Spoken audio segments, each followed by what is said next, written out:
Hi everyone, this is Mrs. Kirk, and thank you for tuning in for my second lecture on the statistics unit. Today I'm going to show you, talk about collecting data and how to make a box and whisker graph. Again, add this to your table of contents as you're going so that you can easily access this information when it comes to our notebook checks and our final exam.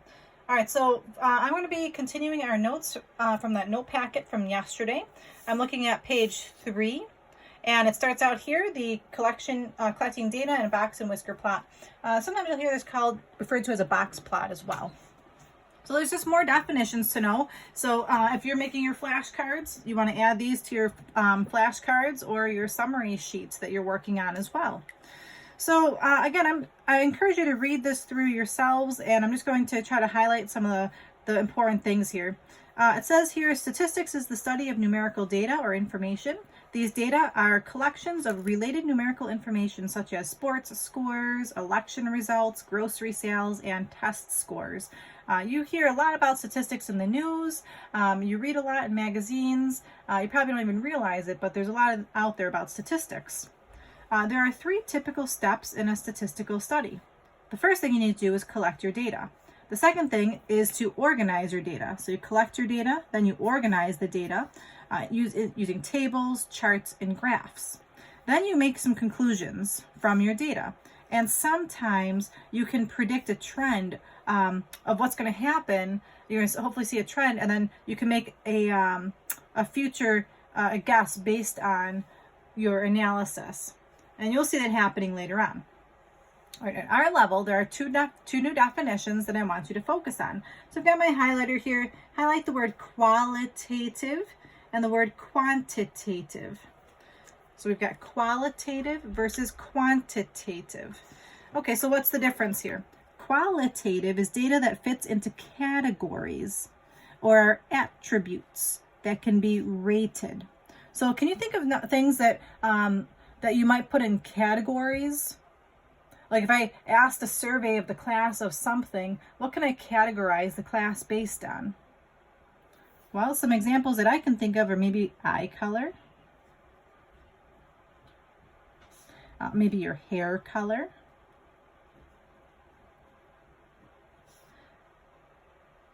let's see, something that's not about our class maybe. Can I put things in categories like, how can I categorize cars?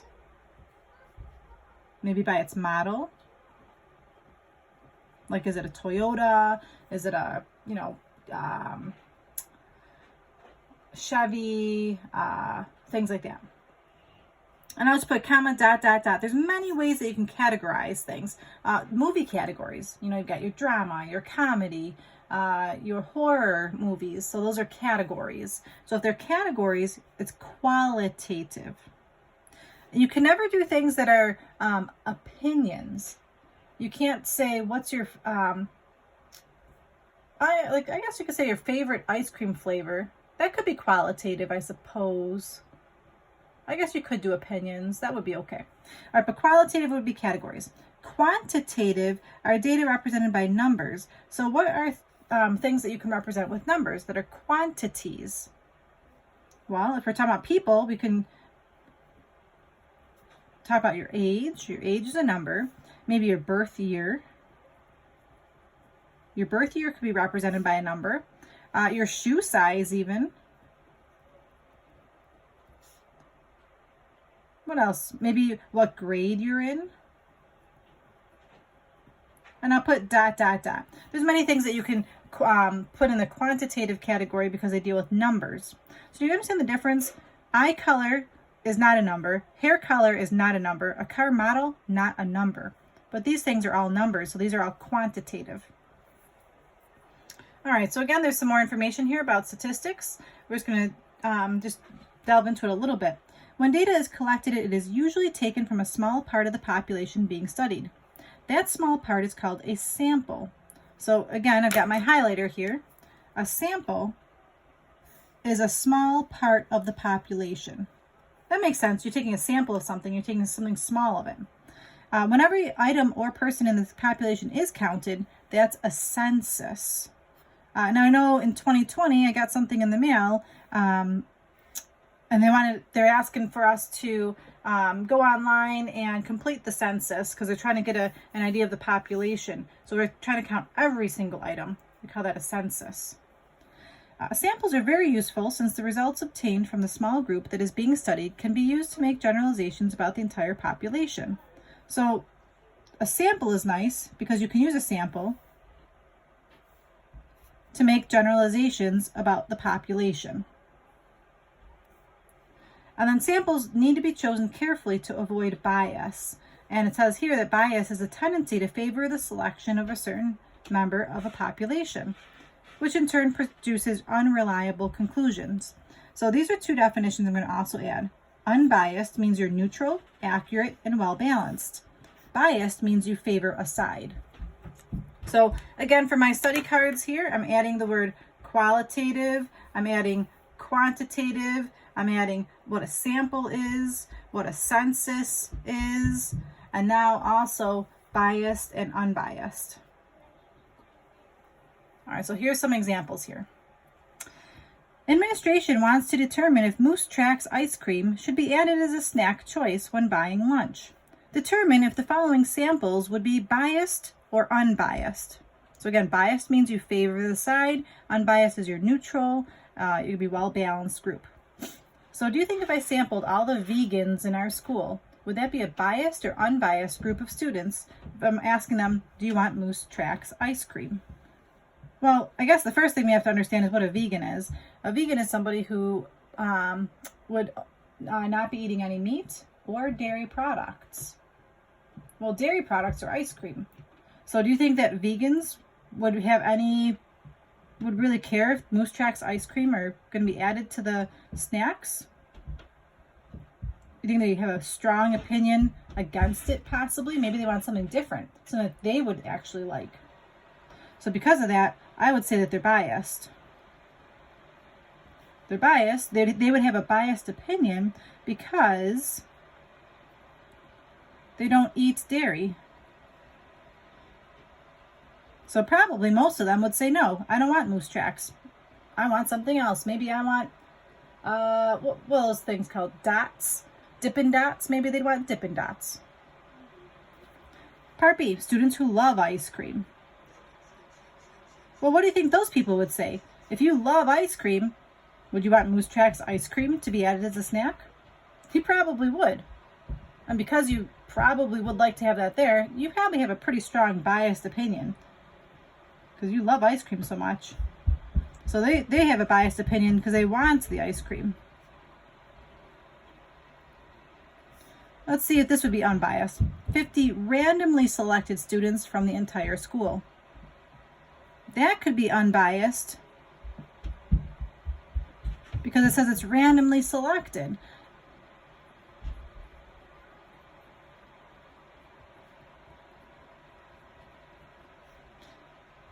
You might get some students that love ice cream. You might get some students that are vegan. You might get some students that, you might get some biased opinions in there, but you will also get some unbiased people because it's random. So you might get some people who are strongly in favor, some people strongly opposed, but because it is random, that would be considered an unbiased sample. Okay, so again, there's some more things to read here. I'm not going to read it for you, but I do encourage you to read this, and it tells you how to select something randomly.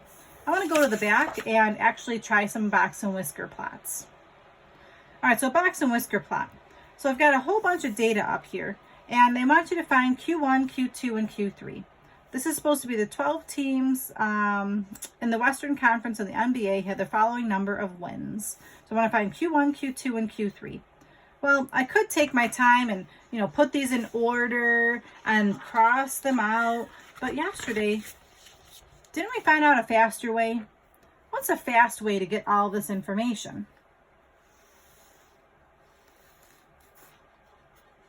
My faster way is I'm going to use my calculator.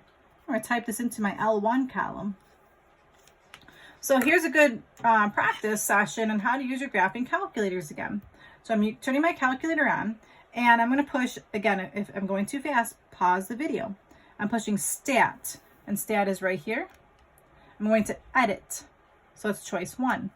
I need to clear my list. So I'm going to arrow to the top, push clear, and enter. I'm going to move over, arrow to the top, push clear, and enter. So now my lists are clear. When you type your numbers in the list, they can be in any order, doesn't matter. So I'm going to type them in. 54, enter. 53, enter. 47, enter. 46, 31. I'm pushing enter every single time.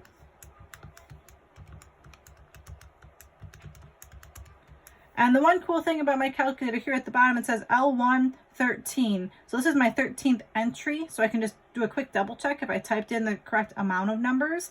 That means I have 12 numbers typed in. Well, in the question, there's 12 teams, so it's a good just check for myself that I typed this properly. All right, so again, you grab your calculators and make sure you're capable of doing this.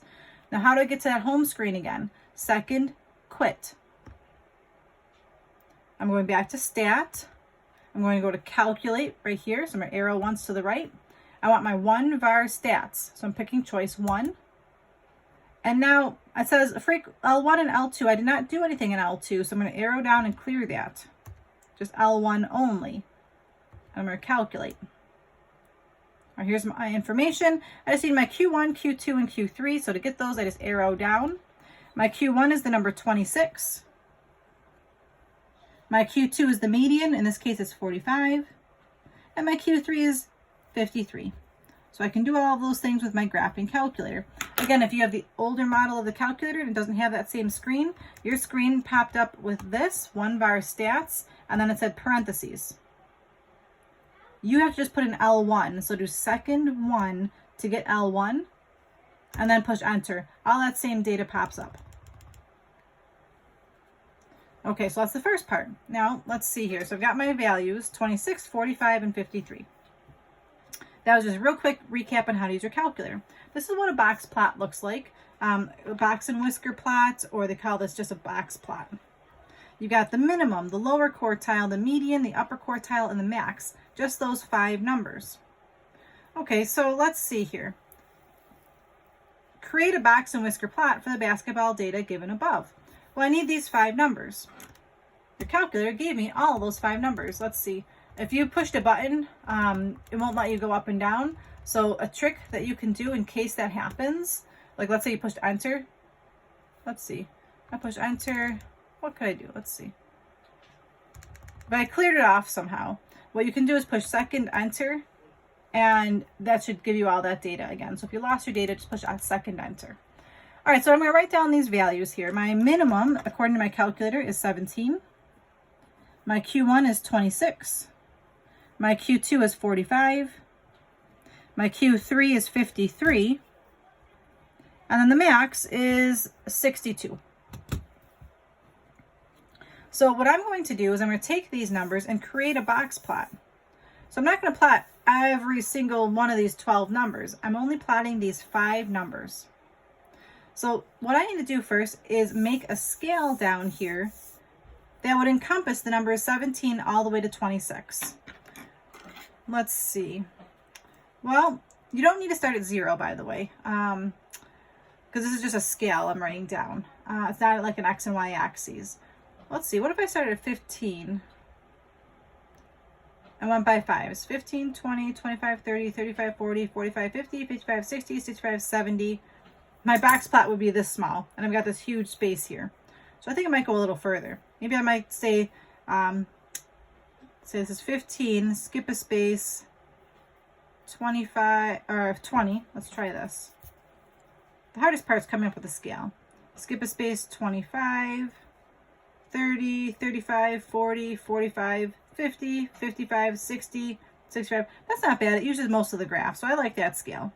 That's 30, skip a space, 35, skip a space, 40, skip a space, 45, skip a space, 50, 55, and then 60. And then you always want to go a little bit past, so I'll go to 65.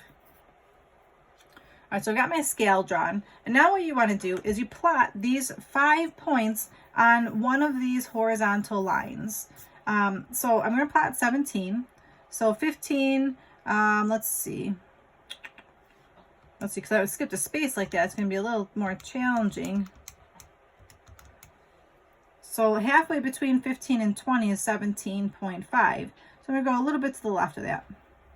So there's my first point at 17, and I'm just going to label the number 17 right on top of it. Then you plot where 26 would be. 26 might be here, a little bit past 25. Now let's write 26 on top of that.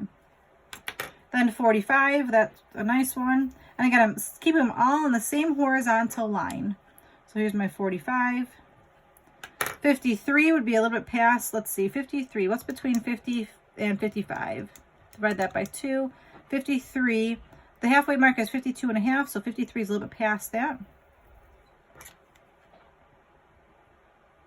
And then 62 would be right about here. So I plotted all 5 of my points on the same horizontal line, and I listed right above them what those numbers are. Okay, so now the last part to this, to actually making your box plot, is to make it look like that picture above. So to do that, I'm going to use my highlighter so you can see this on my graph. I'm going to go ahead and make the whiskers first. The whiskers are on the outside 2 pieces, so I'm just connecting those. And then with your straight edge, you're going to make a rectangle. I'm going to make 3 vertical lines going through these Q1, Q2, and Q3 points. And then I can connect those to make a rectangle. So here's my box and whisker graph, or my box plot for that data. So again, I plotted the 5 numbers from my calculator. Just plotted those 5 numbers, but you do need to make a scale that's going to be appropriate for this graph. And the last part of this, it just tells me here, each part of a box and whisker plot contains 25% of the data. So this is my Q1 number, this is my Q2, and this is my Q3. So even though the spacing here looks smaller than the spacing here, that doesn't matter. 25% of the numbers are in this section. 25% of the numbers are in this section. 25% of the data is in this section, and 25% of the data is in this section. Doesn't matter how wide the sections are, 25% of the data points are in each of these sections. So what I'm going to do just to finish my graph off here, just for ourselves, from 17 to 26, that represents 25% of the data. From my Q1 to my Q2, that also represents 25% of my data. From Q2 to Q3, that's another 25% of my data. And then from Q3 to my minimum, that's another 25% of my data. So Q1 is also called the 25th percentile, Q2 is the 50th percentile, Q3 is the 75th percentile. And perhaps you've heard of things like that. You're like maybe talking about your height when you're growing up. Maybe you'd go to the doctor's office and they'd measure you and say, you know, Johnny, you are in the 70th percentile in height. What does that mean? Or Susie, you go and you're in the 25th percentile for height. Again, what does that mean?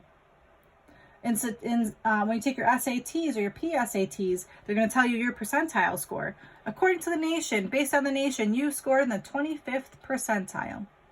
What does that mean? Well, if you have a score in the 25th percentile, that means that you scored the same or better than 25% of the people who, let's say, took the test, if we're talking about the SATs. So if you're in the 25th percentile, that means that you scored better or the same as 25% of the population. Is that a pretty good percentile to be in? If you're talking about the SATs, probably not. You want to be the highest percentile possible. Like maybe you're the 70th percentile or the 90th percentile. That means you scored very well on that exam. All right, everybody, thank you so much for tuning in today. And again, your homework tonight is going to be another worksheet. This is 13.2. You'll find that located on WITS. And I do encourage you to go back and review this video if you need to at any point in time. Take care. This is Mrs. Kirk, and until next time, bye-bye.